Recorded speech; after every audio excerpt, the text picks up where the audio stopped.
So hi, welcome to Good Noise Podcast. I'm Shane, I'm Glory. and we're here with. I'm Steven. And I'm Nick, and we're from the band Wilder. We're gonna ask some questions today about their new EP, Bad Bad Luck. I'm gonna start. So congrats on that, by the way, guys. How do you feel about the response to it so far? Thank you. Man. I mean, Go for it, Steven. we feel great. It's been amazing to get this out, and we recorded it back in early January of 2020. Wow. So to be sitting on it for a good minute now, it's just nice to have it out and for everyone to hear it as a whole. How we've been listening to it for almost 2 years now. It's a long time to sit on EP. Yeah. God damn. I mean, it kind of worked in our favor, though. We were in the studio right before the pandemic hit, and so it gave us a lot of time to kind of plan everything out exactly how we wanted to make it work, and drop it when we wanted to as well. All right, For fair sure.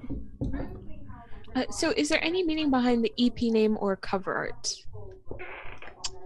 Ooh, Steven, you could probably get into the name, but I wanted to say something about the cover art because we just did an interview about this, and I was like, it made me think because at first it was more so the whole disco ball vibe was something we wanted to kind of play on because at the time, this is in July 2020, mid 2020, we were starting to mess with the imagery and figure out what we wanted. Not too many bands were messing with that, and I've seen quite a few come out with some disco ball stuff this year. But I think for us, if there's any really meaning behind it, it's kind of assigned after the fact because that kind of happens with us. But a theme in the songs is kind of very upbeat instrumentals and then more somber lyrics, and it almost seems like the disco ball can represent kind of a party, and then the big break is kind of there's there's trouble here, or I don't know, whenever people go to a show or a club or something, they're all happy, but they all have their stuff going on, at home and whatever. So something like that. Okay. That's cool. Yeah, and for the EP title, this was kind of obviously based off the song title Bad Bad Luck, and kind of going into the meaning of that song a little bit, is I've never been a person to actually have bad luck, and so kind of the meaning kind of twist into it is kind of going deep into our roots of being an organized religion for a while, and just now it's oh, they curse in their music and they say bad words and they do other things, we're looked upon as these outcasts, and so I kind of, in my mind, it kind of made sense for I always hear two negatives make a positive, so that's why it says bad together. Okay. When it's kind of, in a sense kind of big fuck you to them. All right. As it should be. So can you tell us a little bit about your writing process for the EP? Yeah, most of or a good chunk of these songs were kind of written back when we had our old band Hearts Like Lions, and not in a whole kind of general whole, but just kind of musically. Nick, myself, and then our buddies Luke and Michael, we went and took a trip out to Joshua Tree in 2019, right, Nick? Yeah. Yeah, 2019. Spent a week out there. And literally just wrote music all day, pretty much wrote music and then drank beers and then cook food at the end of the night, all together. And it was awesome. That's a release that 4 of these songs came out of.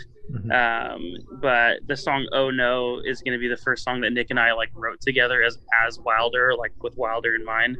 And kind of just our writing kind of style, how it works is usually I'll write a chorus or a verse and kind of get a hook of what I think. Then I kind of show it to Nick.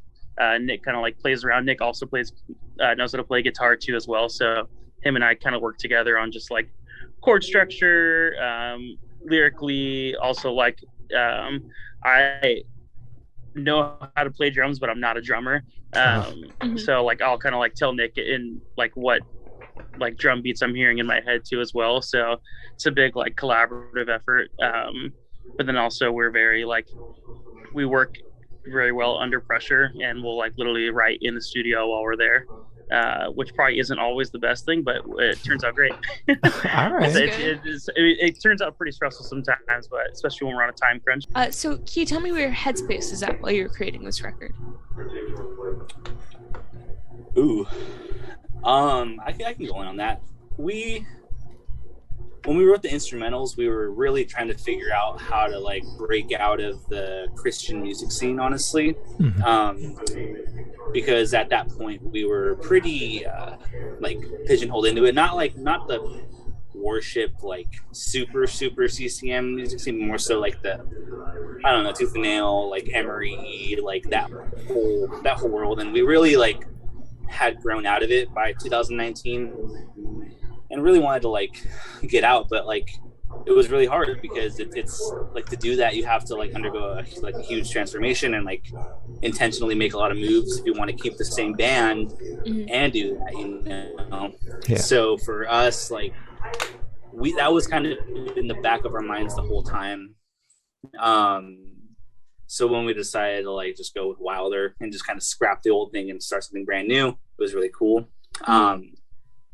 I'd say like in the studio, at least on my end, it was like, how can we really make these songs like pop and like stand out more so than anything we've ever done, you know? And I think as far as the instrumentals go, like I know like for myself, like I really wanted to like push for more like groove and like less of the loud like emo Warped Tour kind of stuff and more so like very like precise like intentional songwriting kind of stuff.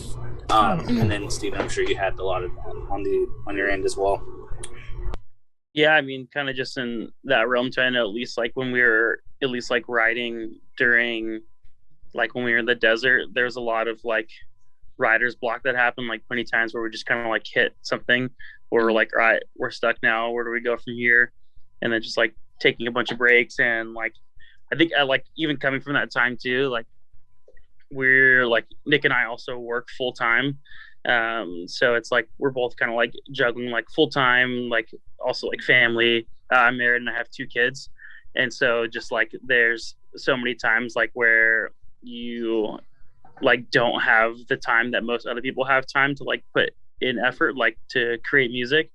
And so it like made us be like extra intentional with our steps, kind of how Nick was saying, and like how exactly we wanted to do things and like making sure we're using like every second that we had to do exactly what we wanted, which really kind of pushed into like the kind of lyrical content too that came out of it, of just like being stuck like creatively for a while and finally like having this new release of we're going to start something completely new and like wipe an old project that we had for 10 years. And just kind of like the excitement of that and the unknown kind of like brought to life like a whole new like vibe with us to be able to like write music differently and also just like come up with things like on the spot. And also just like honestly having just Nick and I, like having 2 people and like our manager Rachel, like 3 people to discuss things with is so much easier than having like full band to kind of like bounce ideas off of. Yeah, because Nick and I are like on the same page, and usually like what would take a normal week to like hash out and figure out, Nick and I are just like within hours are like, all right, we're on the same page, like let's keep it going. Yeah, that's good. I love that. Sorry, I had my mic muted.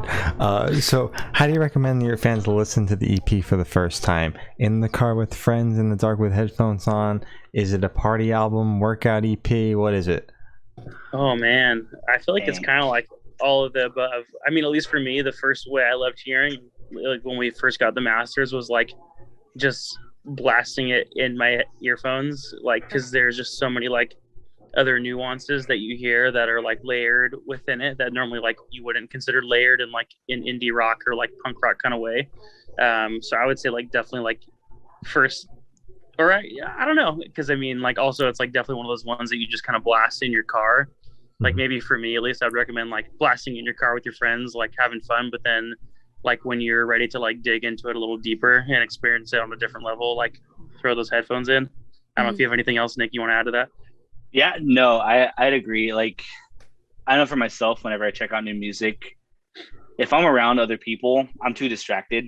Yeah. And like, I really want to like take the whole thing in for myself and like see how I feel about it. So if you're like me, just throw the headphones on and go do something. Or I also really like doing night drives and just listening to music. So that's probably like how I best recommend it, because it's just a whole vibe, you know. And this I think our songs you can do that with them, or you can like put it on at a cookout when like your friends are there and everyone's drinking beers and stuff, because that's kind of the vibe of it as well. If you've seen the music video for the last song we did, you know, that's literally it. But yeah. All right. Perfect. All right. So this one should be super, super quick. Off the top of your heads, I want you to describe this EP for new listeners in 3 words. Both of you have to do it. Oh wow. Nick, you start, because the first 2 I'm thinking in my head are like already from what somebody told you. So. Oh, you jerk. Okay. Okay, so you're gonna do those 2 words. I know what you're gonna say. No. I'm saying like you go first. You go first, because I'll steal your words. Oh, okay. Oh, want me to go like first? Those are your words. Like those words came from your mouth. Okay, so our friend who we taught the songs to play bass.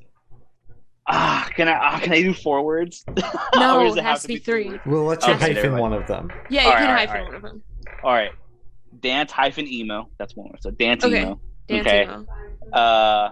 I would say the next word is going to be honest. Mhm. And then I think the final one is going to be fun, to be honest. All right. Okay. Yeah. Yeah, for me, I would say energetic, loud, and sincere. Okay. Oh, that's good. I like all those words.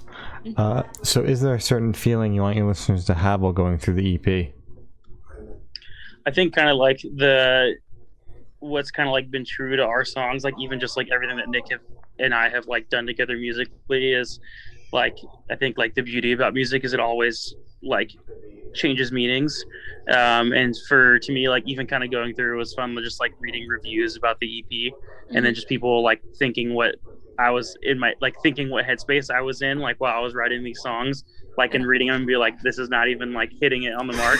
Yeah. But that's like what I feel like that's what music is about, because you as a listener like get to listen and get to like kind of create like your own narrative for it. And I think like it's like a fun and interesting vibe, because like you might think like and you like experience the song in one way, and then like once you like actually find out like what the song was written about, like you kind of get to see it on that more personal level.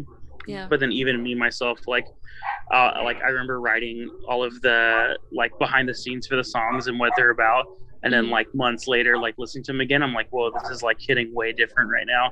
Yeah. Like I feel like it's hitting a whole new like aspect of life. And so yeah, I feel like it just kind of changes like whatever like the listener's feeling in that moment. I feel like it's gonna like they'll connect with that song however they're gonna connect with it. Okay. That's good. Okay. Nick, anything to add? It was your question was more so like, how do you want people to connect with it? Is that correct? Pretty much, yeah. Yeah.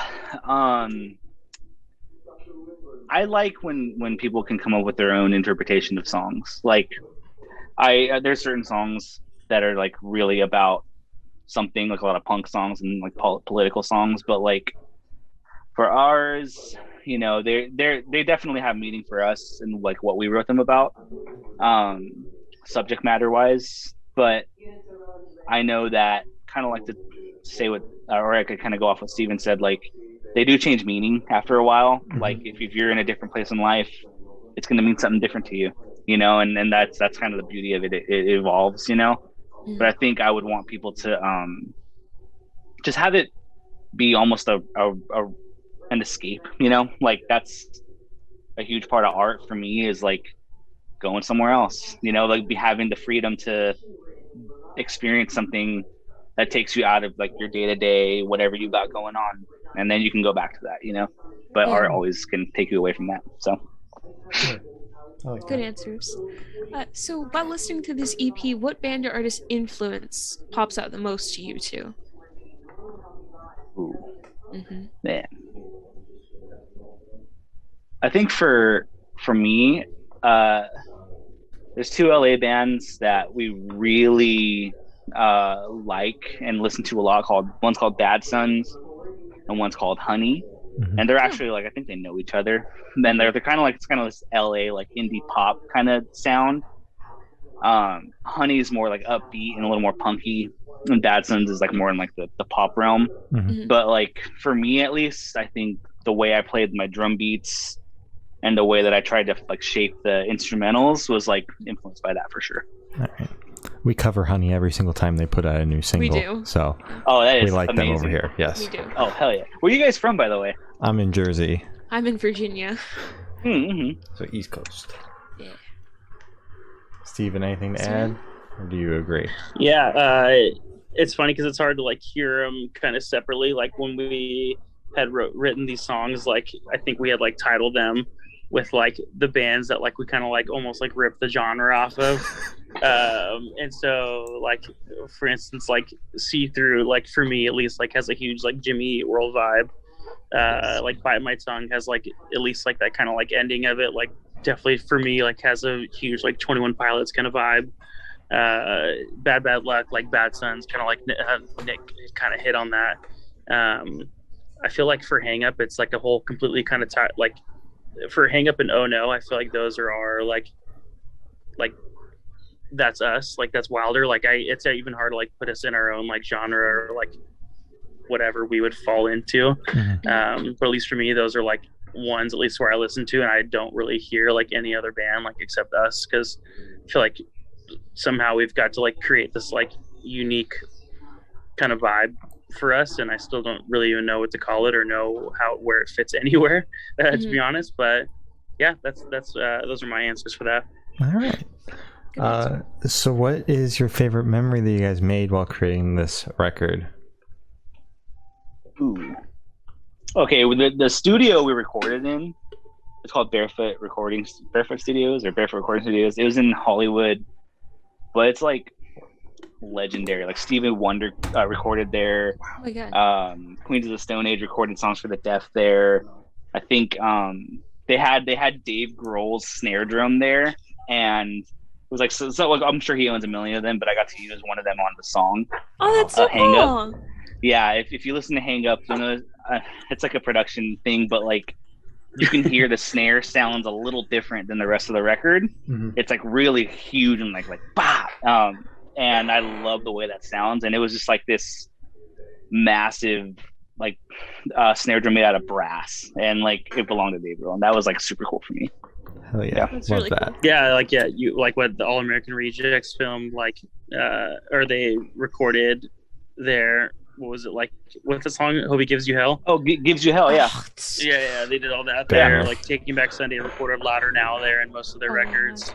So it was like very like nostalgic to be in there. While we were there, also like Laney was recording right next to us too, so that was like another random like little funny thing in there. But I would say for just honestly, like being in that studio was like a whole different vibe, and and we had like so much more space than what we're used to, like when we used to record in Sacramento. Uh-huh. So like Nick and I like didn't go stir crazy. Nick played a lot of Dark Souls on his Nintendo Switch. That did happen a lot. Yeah, Guys are living a and- good life. Mhm.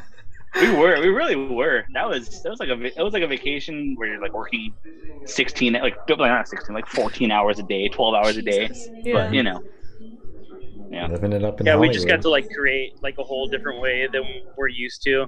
And like who we did like past records with our old band, we went with this with our buddy. His name's Drew Owens, based in Sacramento, and like he creates like amazing stuff too. And like he's like a crazy, like has a crazy ear when it comes to drums. Like I remember when we recorded stuff with him, he would tune the drums to each like note in the song. Mhm. And then like the opposite of like working with Mike that we did for Bad Luck and for Wilder. Like I think that's like the most guitars I've ever played on a record.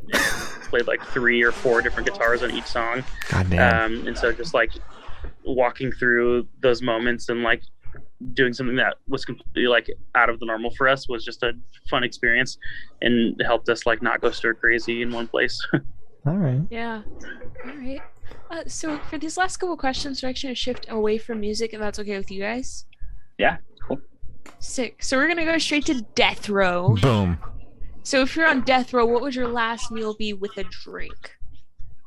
Why'd you say that so Oh aggressive, man, Corey? at first I thought you were know. gonna talk about Death Row Records, and I was like, oh, you're See, we haven't this done is- that in a while. this is gonna be great. No, so if I was on Death Row and I wanted Dude, okay. If I was about to croak, if I was about to get the Fauci ouchie of death, You're crouching. I You're would croaking in a want- couple hours. I would want some tacos from like a taqueria somewhere in LA, Mm-hmm. like 4 tacos and just like a huge Modelo beer, nice ice cold Modelo. All right. Solid. And yeah, I'd probably have to go like freaking probably like a nice like ribeye steak, like with seared with like a great butter base, you know. Mhm. I don't even need like extra fixings on the side, but probably like with an old fashioned. All right. Solid. So if you could live in one fiction world for a week, where would you live? Oh, it's Lord of the Rings right away. Okay. Oh That's quick, man, you alright. stole mine.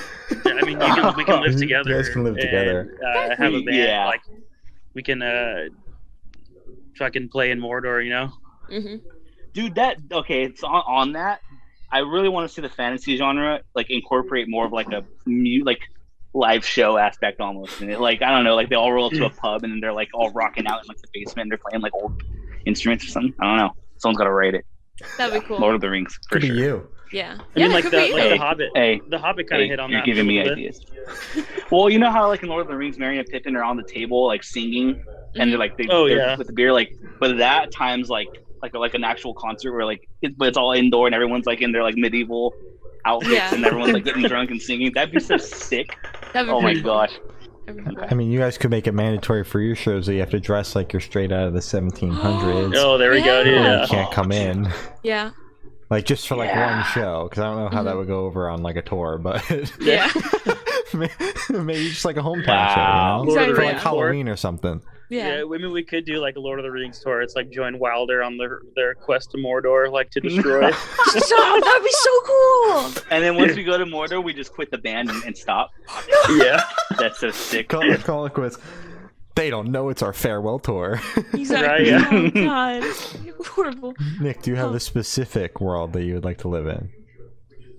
We're talking about Lord of the Rings, or if we're talking about No, anything? just, like, in general, because I can't remember if you gave an answer or not. Yeah, Lord of the Rings. Oh yeah, it was They Lord both of the said Lord of Rings. the But Rings. if I were to choose like a certain part of Lord of the Rings, oh Mhm. my god. No! Nick froze! Okay, there's an island of it's an island of the star. It's called Numenor. That's where I would want to live. All right. The first Perfect. man in the Lord of the Rings film. Perfect. Yeah, Perfect. I'm gonna try and go back in here. Yeah. So, I have the honor of asking the last question. Every single person we've spoken to has actually said it is the most important question. ooh, What is your favorite Okay. color? favorite color. Favorite color? Ooh. Mm-hmm. I feel like mine's kind of like green, like this green that I'm kind of wearing right now, Okay. Yeah. like kind of dusty forest green, I guess. Mm-hmm. Okay. Musty. I gotta go with black. Dusty. Black is my favorite color. Okay. Good choices. Solid. Mm-hmm. So as Glory Mhm. said, that's all the questions we have today. Is there anything that you guys like to plug? Oh man, yeah. Ooh. Go ahead, Nick. Plug it. When's this show coming out? In like 2 or 3 2 weeks. Yeah. Okay. If you have any listeners in the SoCal area, we are doing our debut show here in Long Beach at a venue called Supply and Demand.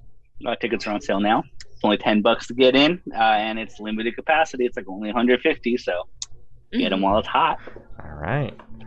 Well, thank you for now. This guy's been Wilder, and we have been the Good Noise Podcast.